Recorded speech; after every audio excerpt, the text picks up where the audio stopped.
Welcome to the PLT podcast, Kelly, Kiara, everybody. Woo! Thank you so much for having me. I am just ecstatic. Oh, we're ecstatic to have you, babes. I mean, I always say that intro like I've got a huge audience, but I feel like you need a big intro, Kelly. You know, this podcast, I've been very excited for this moment. So I've got to do the big intro. Thank you so much for joining us. I manifested this, so thank you. Stop. Wait, tell me. Like, genuinely, did you manifest this? Yes, I did. I'm going to cry. This is how important this is to me right now. I'm not just saying I'm excited for no reason. I'm very ecstatic. Oh my God. Thank you so much, Kelly. Because honestly, that means so much to me for someone like you to say that. Like, wow. This is going to be a moment for both of us then. Because like I say, you know, me and you kind of started talking. We connected from PLT maybe at the start of this year. And I've thought straight away, we've got to get Kelly onto the podcast soon. We need to hear all about her. So I feel like this was the perfect fit. This theme is Be Creative. And I just think you were the first person we thought of, let's be honest. Thank you so much. So we want to get to know your journey kind of from the beginning today. And I mean, it's hard to believe that you only started your solo music career 2 years ago because you're already so established and doing so well. And I think it's fair to say you've been a bit of a tornado, if I might say. A little bit cheesy there. That's a song reference for anyone that doesn't know. But when did you actually first start singing, Kelly? I mean, honestly, this question for singers is so funny because most singers will agree, I just was singing as soon as I could open my mouth, as soon as I could speak, which is very cliche to say. But, you know, in terms of professionally, I guess I started singing professionally about 3 years ago when I signed my publishing deal. But prior to that, you know, I was always singing. Everyone knew me at school as the girl that sung, and I've always been the singer. So it's been a long time that I've been singing, but in terms of taking it seriously and becoming professionally and, you know, focusing on it, it's probably been about 3 years. Wow. And what an amazing 3 years you've had. And we're going to go into that a little bit later on in the podcast. But first of all, something I've read about is how singers kind of maybe struggle to find their voice in the beginning. And it can be kind of hard to find out what your voice is and how it should sound and whatever. So did you struggle with that at all when you were kind of beginning? Yeah, I feel like I kind of didn't really have a struggle period that was a small. It was kind of up and down, then up and then down, and then there was no linear process to me finding myself. I feel like because I've always been interested in singing from such a young age, you know, the natural process is you sing at school and you're in musicals. So there's obviously that aspect of using your voice. And then as I got older into my teens, I would listen to Christina Aguilera, Beyonce, Ashanti, Celine Dion, Mariah Carey. So I was inspired by huge female vocals and powerful vocals. So that inspired me a lot. And then as I grew older, I kind of wanted to do something that felt cooler to me, that felt more personal and wasn't just about the vocal, which is probably how I then kind of pocketed into where I am now. So yeah, that's kind of been my vocal journey, but it is difficult. I can't even imagine how it is to go through that process and to kind of find out, you know, your voice. But I mean, we had very similar interests in terms of artists we listened to when we were younger. So tell me, what was kind of your anthem when you were younger? Did you have a certain song that you were like, that is my song? Like if you were in a club right now, if we were allowed in clubs, what song would you request from maybe your background from the history? I mean, I would have to go I'd say it's cheesy. It's probably not cheesy to other people, but Christina Aguilera Dirty is yes! That's what's going to make me drop, you know, to the floor.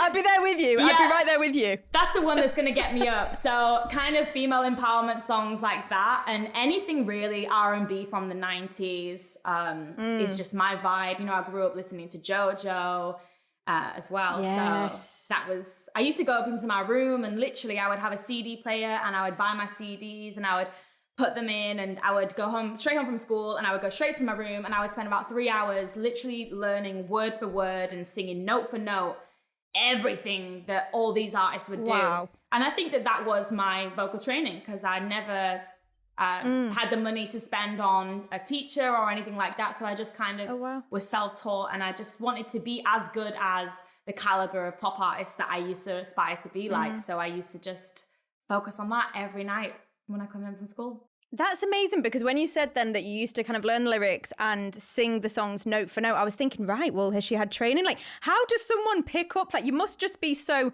naturally musically talented, because I mean, I cannot read music. I cannot sing note for note, I'll tell you that now. So how do you think that kind of developed? Was it just really natural to you? No, I mean, in terms of listening and singing, I guess there is a something that felt natural to me. However, in terms of musicality, I don't even sometimes know how I'm even in the music industry, because I don't know any musical instruments. I don't play piano. I don't know any notes. I could not tell you. But if somebody said, you know, sing this and just went, then I guess I would be able to do that. That's all I knew at the time. I didn't really see that as a talent. I just saw that as something that resonated and felt right with me at that time, and I just kind of worked on it from there. I find it so interesting. I think obviously it's just such a talent. I think it's every person, especially young girls' dream to be a singer. Definitely. It's just such an incredible talent. But before you started releasing your own music, you were actually writing songs for the likes of Mabel, Offset, Gorgon City, Ash Nico, just to name a few. Tell me about this time, because that's wild. Wow. It is wild. And without giving too much away, obviously I know we're going to probably speak more about it, but I really didn't never think that I would write for other people. I didn't consider myself a songwriter. I didn't grow up writing songs. Not really. I mean, I would write poetry and I would try write songs, but it came to me later in life. It only really came to me at a point in my life where I felt I didn't have anybody to speak to about certain issues. And I guess that's what kind of put me into songwriting. And it was only really, you know, later on. So I never considered myself a songwriter. So for me to even hear you mention them kinds of names amongst mine is so humbling for me. I mean, it's just insane, like, to think, you know, at the beginning of what is now your huge music career, you were writing for some of the biggest artists. So what was it like working with those artists at that time, where you're kind of at the beginning phase of your career? Was it like quite scary, because, you know, they're huge artists? Definitely. It's funny because now when I look back on it, yeah, it must have been scary for me, but I never felt like that at the time. It felt like a natural progression. But it was very quick. It wasn't natural now that I look back on it. It was very, very quick. However, what it was like for me working with them, it made me pick up on a lot of things very quick. And it actually motivated me and actually pushed me into working faster, working harder, and working quicker, because I knew at that point, you know, coming from Leeds, actually, which is something worth noting, I never thought I would have them opportunities. So when them opportunities came to me, I was like, that's my toe in the door, and I need to get my foot in the door, then my leg in the door, then my arm through the door, then my head through the door. So to me, I'm here. Yeah, then I'm like, shut the door, run on to the next door, you know, that kind of thing. Because I didn't believe really that all I was concerned about is how can I make this last? Like I've gotten closer to what I feel my purpose is. How can I find longevity in this? And that's honestly the emotions I was feeling at the time. And I think that's what was driving me. So I was kind of on survival mode. I wasn't really on, oh, this is great, let's celebrate and go and have a drink and tell all my friends. And I was just like, thing kind of thing. This is the beginning, and this is where I need to put in the most work and the hardest effort. So yeah, that's how I was feeling at the time. And you didn't become one of the UK's most formidable writers overnight. So what were you doing beforehand? I mean, I've read that you had many jobs, including a Disney princess, which, I mean, if you're watching YouTube, you can see why. Have you seen that hair? Wow, you'd be Rapunzel, babe. No, like, honestly, I'm like, I can completely see that she was a Disney princess, and I'm sure that you were singing and performing with that as well. But yeah, like, how have you kind of got to where you are now? Where did it all kind of begin, and how did that then progress to writing, to singing, to being the amazing artist that you are now? Well, it's a very interesting story, but first of all, I would just like to disclaim that unfortunately, I wasn't a Disney princess in Florida or Paris or anywhere exquisite like that. I wish I was that, but I'm actually too small. Otherwise, that's what I would be doing right now. Like heights, like a thing? Yeah, it's a thing. I was only allowed to be Mickey or Minnie, so I was like, sorry, love, like, I'm not trying to be Mickey or Minnie. Babe, she's Cinderella, clearly. Like, what are you chatting on? Yeah, I was like, you know, trying to be all the real princesses. So really, when we say Disney princess, I was actually Disney princesses for children's parties. Wow, okay. Which was such an amazing job. Like, it fulfilled me. Oh my gosh, just seeing children's faces look at you and thinking that you're a princess is like one of the most rewarding things in the world. And, you know, I love Disney and I grew up singing to Disney. That's kind of where it all started, really, because my mum was, you know, always putting me in front of Disney films. But yeah, moving on from that, you know, I did a lot of work in a call center as a manager. And then I also was a recruiter. And, you know, I was at that point in my life where I was like, you know, music isn't working for me. I need to become this professional person and settle down and have this quote unquote socially acceptable lifestyle. Yeah. And that's where I really had gotten emotionally in my life. And at that point, coincidentally, a friend of mine that I had known from a surrounding area from school, he'd asked me if I wanted to do a cover with him of Justin Bieber. And you know, at the time I was like, I didn't really want to do it at the time because I was like, I felt defeated. And really, I did it for him. He doesn't know this, but I did it actually for him. Wow. And it just snowballed.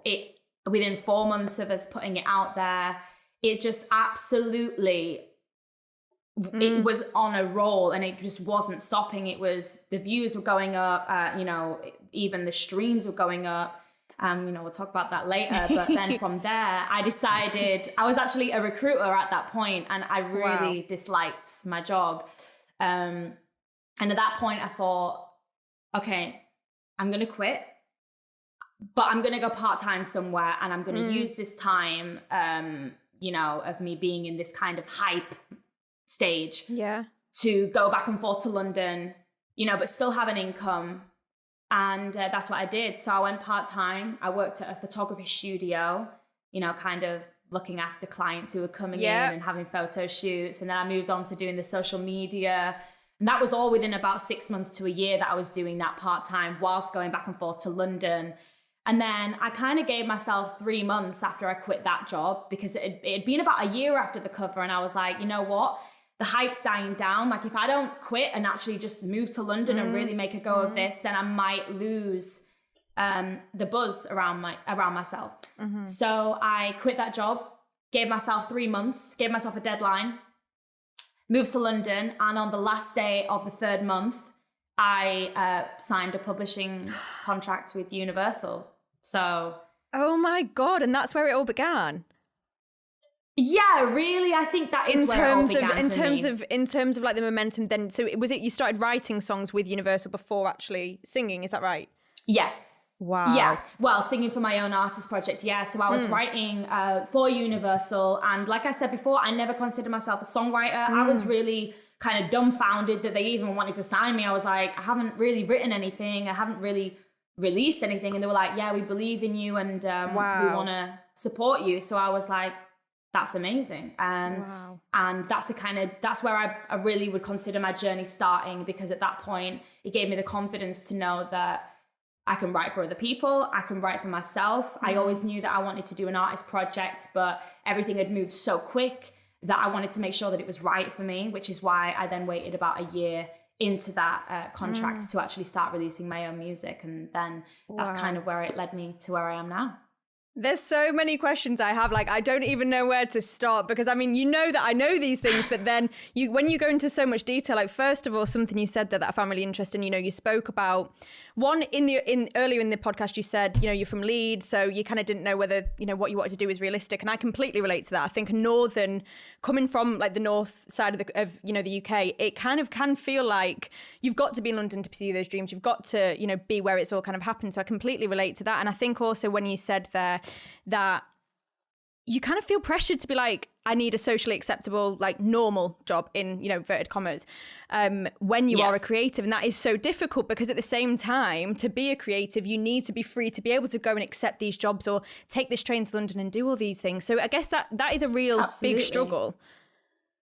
It is. And I think that it's only really easy to comprehend how hard that is when you're actually that person. And to anybody who's watching this now, who is that person where they're in a job that they don't like and they want to do something that's either creative or do a job role that seems so far away.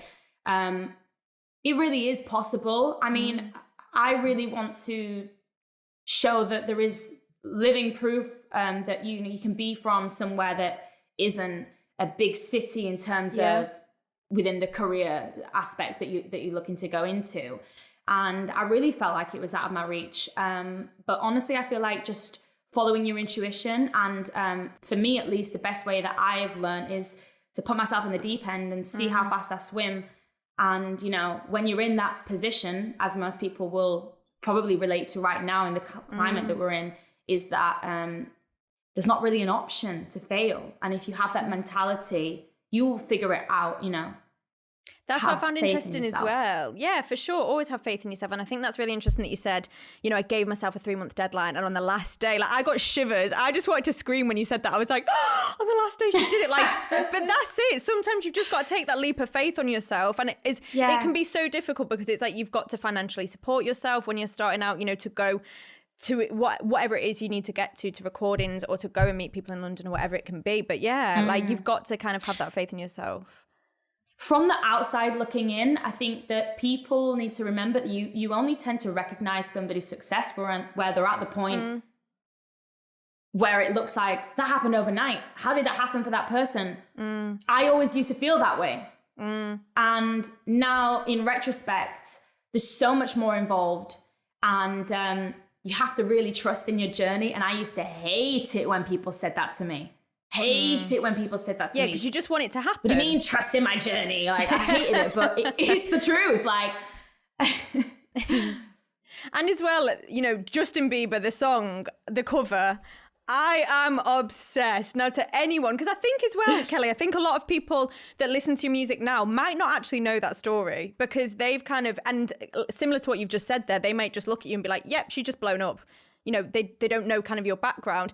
But that cover was a big cover. And for me, it was very much like a Frankie, F you right back moment. Like it was a real clap back kind of song. So for anyone who doesn't know about the cover, can you just refresh our memory? Maybe, do you want to sing a little bit for us? Yeah, sure. Yes! I mean, I feel like the most popular aspect about the cover was a line that I wrote along with the guy that had also sung it with me alongside. It was, my daddy gon' kill you when he hears this song. He knows that you lied to me. He's glad to see you gone. You're just so messed up in your mind. You cannot see what's inside mine. And now I know I'm better sleeping on my own. Oh my God! Can I get a round of applause in the studio, guys? Did you all just hear that? I got shivered. Like, let me actually just tell you, Kelly, you know I'm a huge fan of you. I'm also a huge fan of Bieber, but I prefer that version.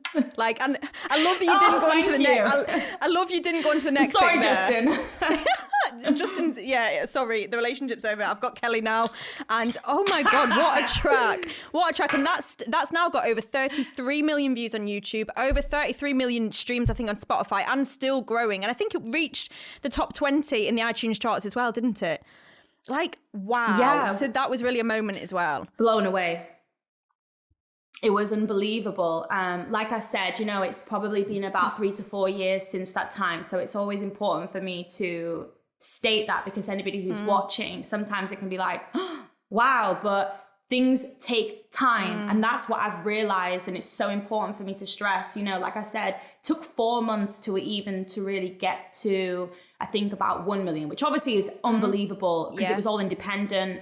It was, you know, what people may consider a fluke or lucky. You know, it was a cover, so there was already that kind of interest, but it was the spin on it. Like you said, with the Frankie reference, it was the fact that somebody was coming along and saying, what I felt really the song was trying to say. Yeah. With the swear word. And I think that was what catapulted it, because it was like, oh, who's this girl that's saying a swear word and isn't afraid to say, my dad's going to kill my ex-boyfriend, that kind of thing. And it was the extremity of it at the time, which I didn't realize was extreme until, you know, I looked back and was like, I understand why people gravitated towards it, because that was a point in my life where I had no expectations of the cover. I didn't think anybody was going to listen to me. I was truly saying what I actually felt. Yeah. And that is what's the most important thing with artistry. Be who you actually are, because you'd be surprised how many people can relate. And something you've spoken about as well is your pit bull mentality. And I mean, sitting speaking to you now, I can see what that is. But for anyone who may not understand it, just tell us what you mean, because I think it's something you've said that you own. So what do you kind of mean when you say you've got this pit bull mentality, and how do you think it's helped you to get to where you are today? Yeah, I mean, first of all, disclaimer, you know, pit bulls tend to be very nice dogs. So it's not anything against pit bulls. I'm an animal lover. But what I mean when I say pit bull mentality is because they have a tenacity about them. And, you know, when their teeth are sunk into what they want, they don't let go. And I think that that's the mentality that I have, and the mentality that I hope to keep. Because I really feel like that's what's gotten me through, you know, struggles and hard times. And everybody's got doubts, you know, I've often had doubts about myself, but it's about never letting go of what you really believe in and what you want to do. That's what I would consider it. I love that analogy. Like, oh my God, when I was thinking about it last night, I love obviously tenacity. That's kind of what sprung to mind for me when I was thinking about it. But the actual thought of like, yeah, they clench their kind of, I mean, this is getting really deep, but they clench their jaw onto something when they've got it, they don't let go of it. And I love that. I think that's so important. You know, when you want something, you've got to give it your kind of all and hold on until you get it. Yeah, definitely. Because, you know, as simple as it sounds, if you don't keep on trying, you know, mathematically, when you knock, something's going to happen. So it's like you can only fail at something if you give up. That's truly what I believe for everything in life. When do you think that you started feeling this way in terms of, because the way you speak, it's very much like, you know, you said to me before, like, I've manifested this, and I've read before that you're into like vision boards. I am there with you as well. But when do you think your like mindset changed? Because before, earlier in the conversation, I felt like maybe when you were younger, you weren't so, what's the word, like positive to think that, you know, to think if I want something, if I can get it. So when did that mindset change? I feel like I always had, you know, the spirit and the belief in that kind of mindset. But it's about putting it into practice. And I think that came about for me, you know, in my early 20s. I think I went through what I would consider my first experience with depression. And it was from that moment that I realized I had to be in tune with myself and be in touch with my spirituality and hone in on who I actually am and what that means to me is what are my values, what do I stand for, what would I do in circumstances. And I think in reflecting on that, just kind of gave me this wave that I have only really built on as time's gone on. And to be honest with you, I think the reason why that is because that mentality has become like my solace. It's become an area where I recharge myself, and an area where if I'm feeling down or if I'm feeling like confused about something, it's a place where I can go that comforts me. And I think with the industry that I'm in, it's very lonely and can be very tough. So, and obviously I'm away from family a lot and I'm away from friends. So for me to find my comfort is very difficult. So I find my comfort in spirituality and faith and looking inside myself and, you know, looking retrospectively about the achievements that I've had. So I think that's where it clicked for me, and I just kind of have grown on it. The more times I visit it, the more it grows. I'm glad to know that. I mean, you said obviously that came from a place where you were kind of maybe feeling down in your life. You weren't feeling your greatest. You may have been going through a bit of depression, but in a way, this one moment of, or how, you know, the moment of down has kind of evolved for you to be a more positive person, to have a different outlook in life. So I guess sometimes, you know, these bad things happen, but they create such good things in our lives. And whether that is, you know, your belief, your spirituality, and just kind of changing your mindset sometimes. So I'm glad to know that you found that, you know, and it's clearly helping you day to day into everything you're doing now. Thank you. I also read an interview, Kelly, from when you were younger, and you said if you could give any advice to your younger self, it would be to warn yourself that you would have to make sacrifices. So I wondered, what kind of sacrifices have you had to make through your journey, and how do you get to be okay with that now? I would say sacrifices is definitely stability. And, coming from a background where I'm working class, my parents are working class, and the mentality was you go out, you get a job, you never quit a job until you have another job. And that was instilled into me from very young. So it was difficult for me to leave work, hence why, I went part-time and was very cautious because I don't have the luxury of being able to just throw myself at anything with no consequence. So I think the biggest sacrifice that I made within my life is sacrificing stability and, traveling a lot, which sacrifices stability emotionally. You don't have the kind of connections that you would grow on if you have friendships and people that are near you and, family events. I will say one thing though, I've always never missed, birthdays or Christmas or anything like that. That's one thing that I choose never really to sacrifice. But yeah, it's difficult. And how to overcome that, I guess, is just looking at the bigger picture. Because I feel like I've lived the life pre where I am now, I can look back and think, that was great, but it didn't fulfill me. So I don't feel like I'm kind of missing out on having a stable relationship or that kind of thing. I know that everything is going to come in good timing. And if I focus on my dream first and focus on, what I'm wanting to achieve, everything else will be more fruitful around that. So that's kind of how I become content with my decision. And I mean, talking more about your music, I love how your music encourages people to say what they think, to be themselves. But I think in this industry, especially for singers, especially coming up into the industry, it must be difficult to be like, okay, I'm Kelly, this is what I say what I think, I sing what I think. Like, what advice would you give to anybody who is maybe starting off in the industry on how they can go, you know what, it's okay to be myself? Because I think I read actually something about you with one of your recent songs, Sex Faces. I think you mentioned something about you weren't sure whether to call it Sex Faces. And I think that relates really nicely to this question. Yeah, definitely. As confident as you can be in decisions, you also have to think about what other people think to a degree. I don't think it's fair for me to say you should never care what people think and you should do what you want and think that there's never going to be any consequences to it, because that's not true.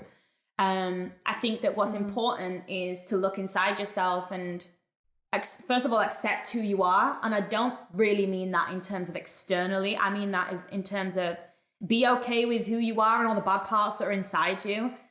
And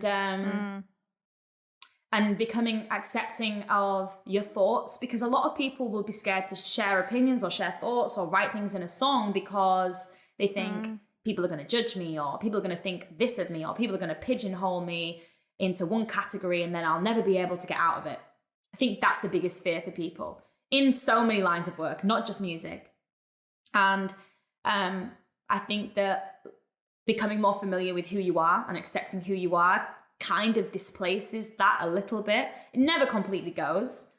But it's a work in progress, and that's what I would advise people to do.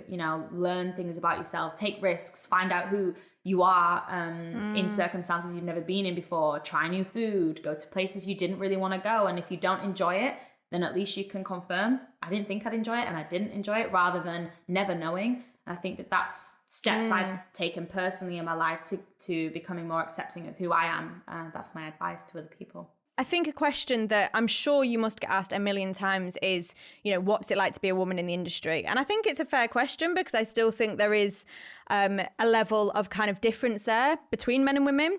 But as well, I know something that you are passionate about is positive inclusivity.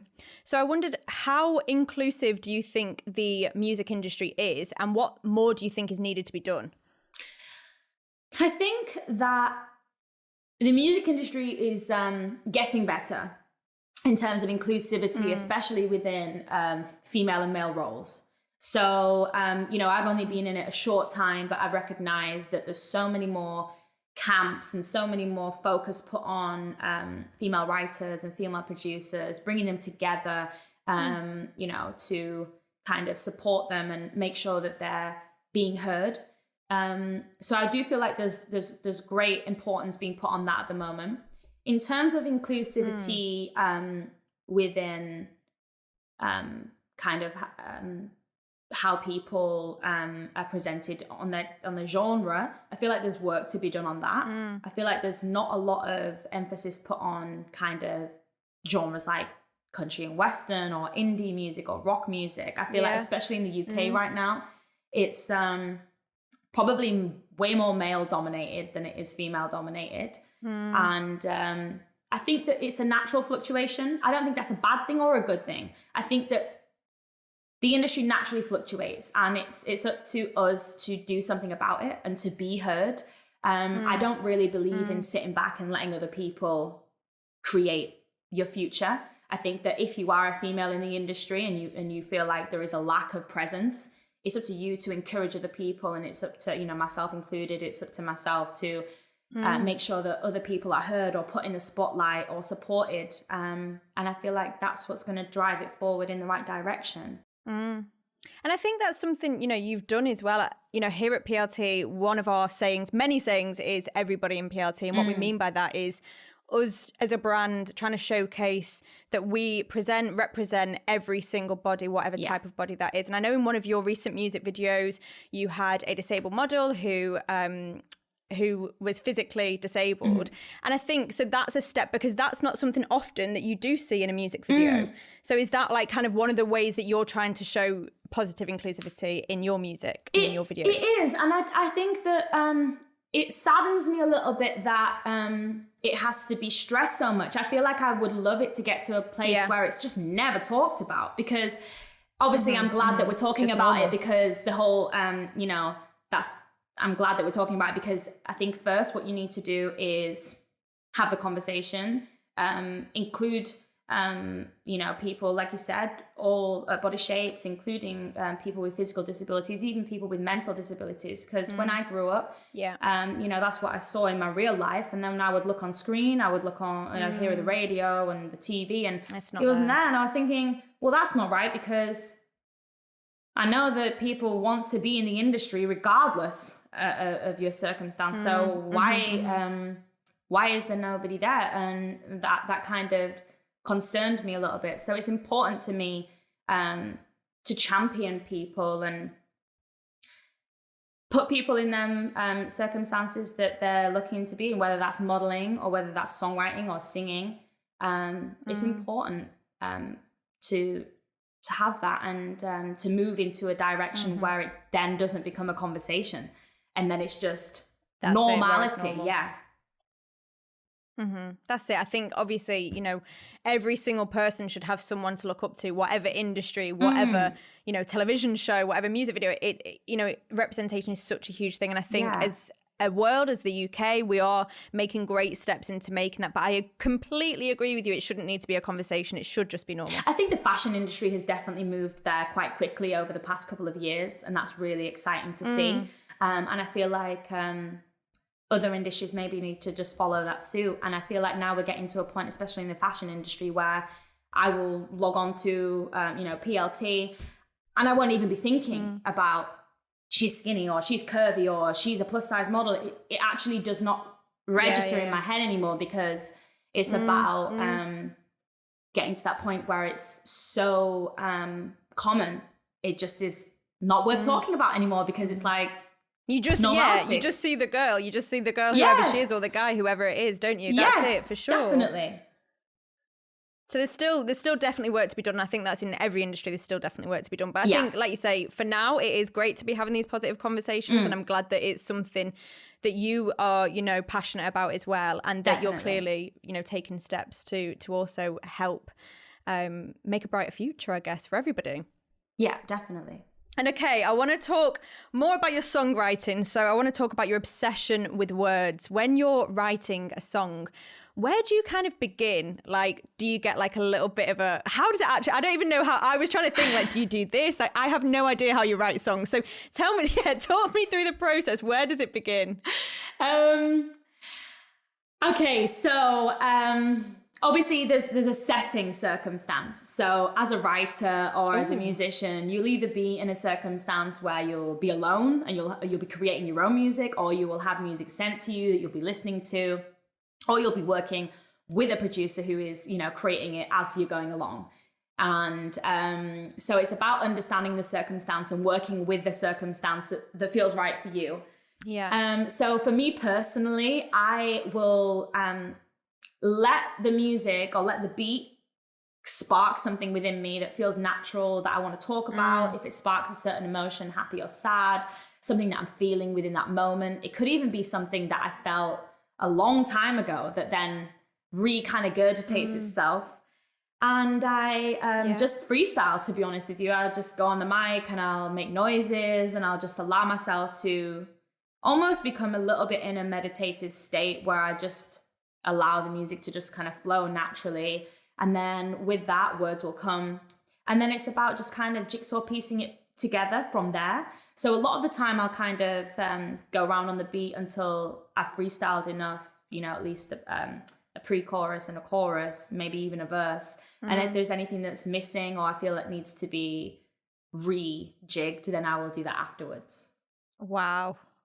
Like, honestly, just I'm lost in your words as it is, and you're not even singing. Like, to sit and think about like that creative process. Like, there's so many different forms of creativity, but that for me has got to be, it's up there, you know, the very best. Like, I just think it's crazy how somebody can put so many emotions, especially into one song. And, you know, as someone that listens to music and loves music, I can feel so many things through your music that maybe you felt, or maybe it's a completely different feeling. And that's what I love about the power of music. It's so special. It is. And without even going too deep into it, I think, you know, there's so much we don't know about the universe and the world. And, you know, we could be the only planet that makes music. Like, nobody really thinks like that kind of wide spectrum. It's so special. It's like part of the human race that's sacred. That's honestly how I feel about it. And it's really amazing. And I feel like people shouldn't take it so seriously. People, if you want to make music but you don't feel like you're good enough, it's not about being good. It's not about being the best singer or knowing what words to put where. It's about allowing yourself to feel the emotion and going with the flow. Going with the flow, expressing it. Like, I feel like I want to go and write a song after this. Oh, thank Kelly, you. I'm going to send it to you after, see what you think. I No, would love honestly, that. like, I find it so... You wouldn't, honestly. I'll stick to talking.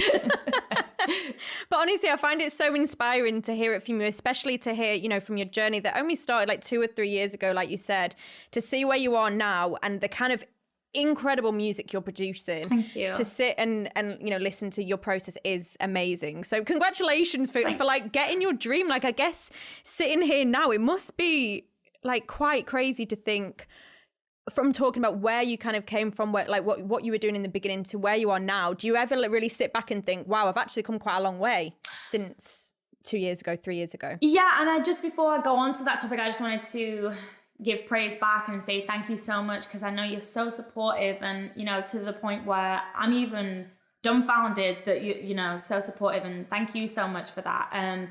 But yeah, when I look back, I feel like it takes a long time for me to look back and see my achievements. I'm not a big celebrator. You know, I don't really tend to do things and think, pat on my back, or I can relax now. I don't feel like that. Like I mentioned earlier, I feel like before, you know, I was in survival mode and I was like, okay, that's great, but what's the next thing? What's the next thing? I feel like that's how I operate. It's important to look at how far you've come, not to celebrate it or not to gloat, but to push you forward, because you always forget how hard things really were until you get to the point where it's actually easier. And you think, oh, this hasn't worked out, or this hasn't worked out. And that would have been my dream 2-3 years ago. Exactly. Yeah, so, that's it. And this is how your dreams evolve, don't they? Like, and you forget about all the growth that's come along with everything you've done. You know, your dreams kind of do change, because what's the word? The benchmarks change. Is it the benchmarks? Yeah. Like, your kind of what you want now changes from, you know, years ago as well. Definitely.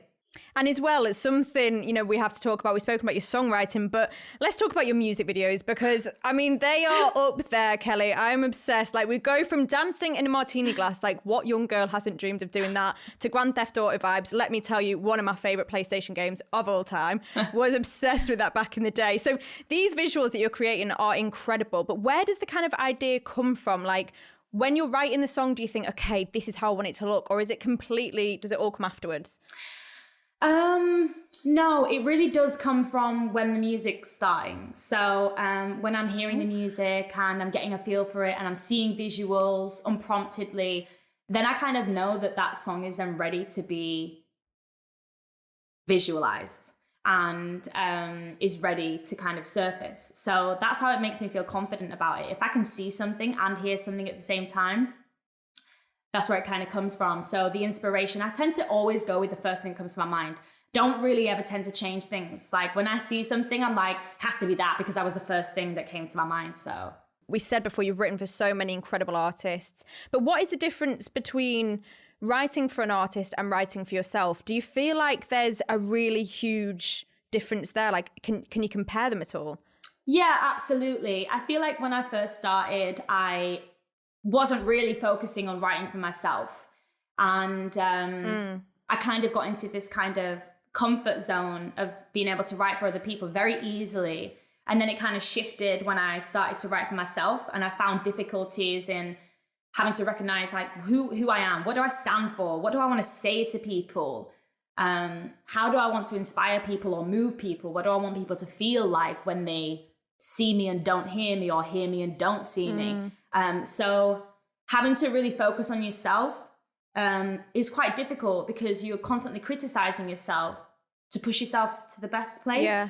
So that was very difficult. But then on the flip side, I feel like it's just as difficult then to write for other people because you're having to learn who they are and do exactly the same process, but with them. And then there's boundaries involved in that. You know, there's a respect level where you have to respect them and then let them have their own input into the song as well. So I feel like honestly it's very 50-50. Both, it's a balancing act. Wow. So there's not one that's more challenging than the other. You think they're both kind of on a similar level? I feel like if you'd have asked me 2 years ago which one was easy, I probably would have said writing for other people. But as time has developed, it flips between both as my journey goes on. Wow. I think it's so interesting. And is that something you'll still continue to do? Because obviously you're releasing new music all the time, which we're going to go on to in a minute, which I'm so excited to talk about. But are you still going to continue to write with other artists as well? Absolutely. You know, I have so many songs that you maybe feel right for me at the time that actually I feel are better fitted for other people. And there's a lot of instances where I will start making music specifically for somebody when I feel the natural passion to do so. Yeah. I would always, be open to writing for other people. Well, I mean, I can't wait. I want to kind of find out some of the songs that you have written on. I'm going to go away and do that. That's going to be my homework after today. I mean, of course, I know all of your music, but I want to kind of hear the Kelly behind someone else because I just think that's so interesting. Like, you know that obviously artists work with different songwriters on their music, but I just never really realized kind of how much you'd done in that aspect. So I'm definitely going to go away and have a listen to some tracks then. See if I can be like, yeah, that's a Kelly line. I know that's Kelly. Yeah, exactly. If it has a swear word in it or if it's, kind of extra, it's probably me. Babes, that's why I love you. That's why I love you. I'm fully here for that.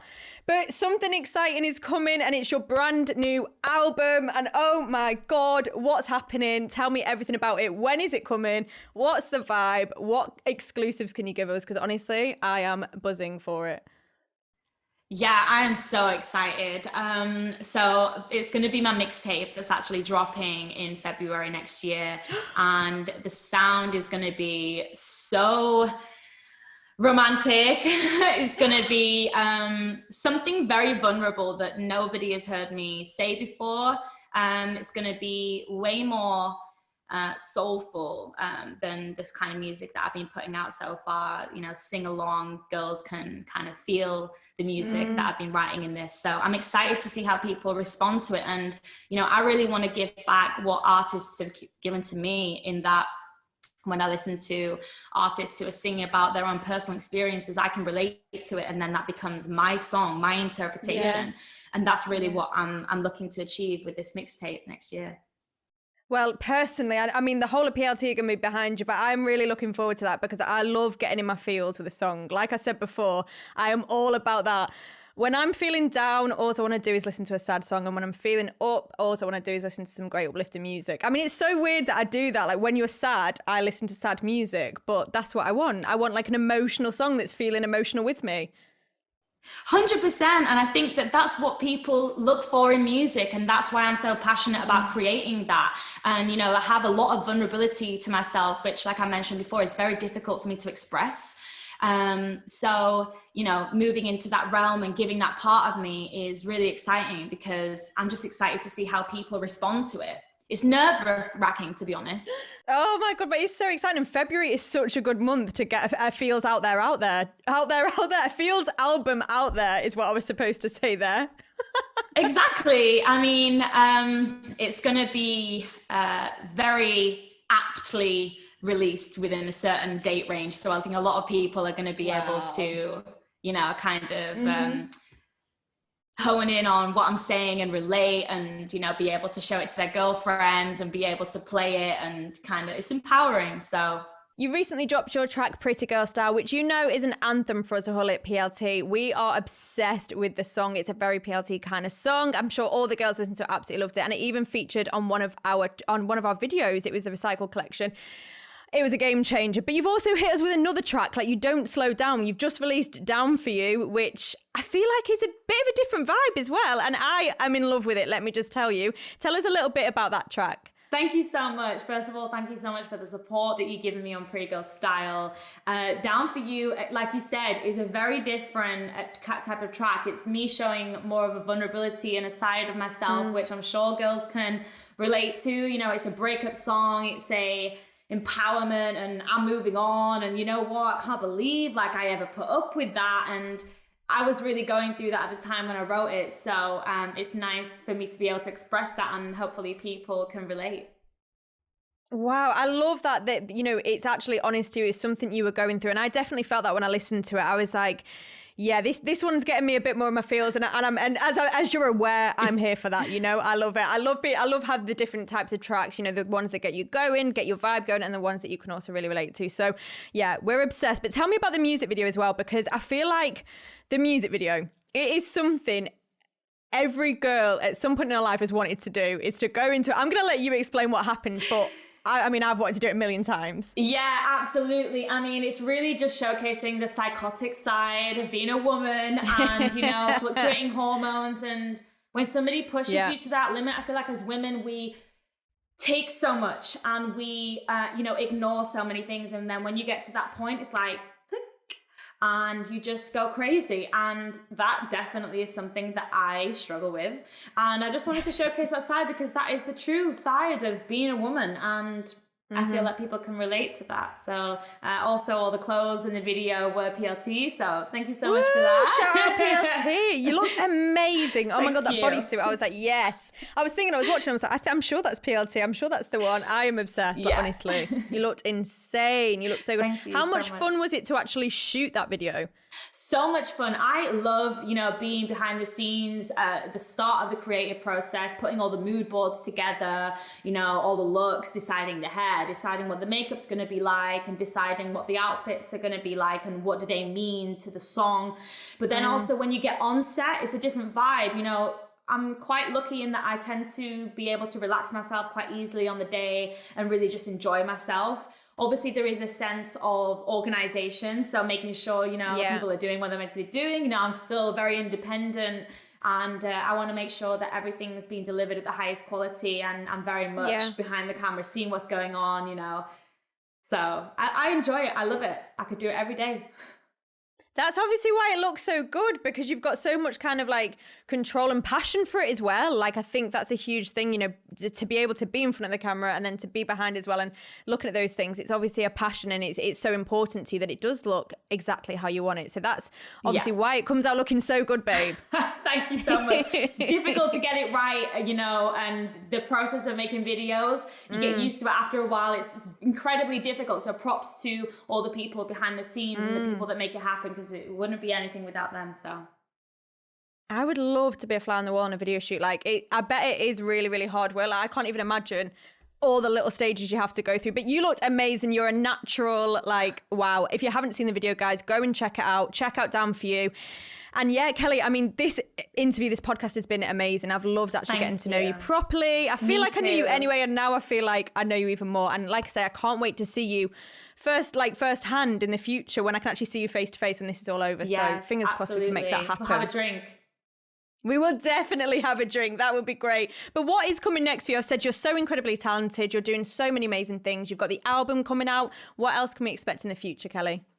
I mean, where does the limit extend to? Honestly, I'm so passionate about getting involved with, you know, music and creative people, with young people. I went through a stage in school where, you know, I was told, oh, you want to be a singer? Oh, that's cute, you know, kind of thing. So I really want to get involved with young children and tell them my story, just to give people a little bit of hope and direction as to what the blueprint is, you know, coming from an area that maybe the only kind of thing you can go to is like dance school or stage school, and teaching people different paths, because now we're in a social age, and you know, young people are probably suffering more so than we did. So it's important for us to step in and tell people, you know, what we've learned, share our stories. I'm also super invested in, you know, helping curriculum within schools and changing the, you know, the curriculum. It's very old, very boring, you know. There's a new era, there's a new age that we're all living in, and I feel like it's our generation's responsibility to teach that and to put that back into the curriculum, because that's a big part of why a lot of the younger generation are suffering. So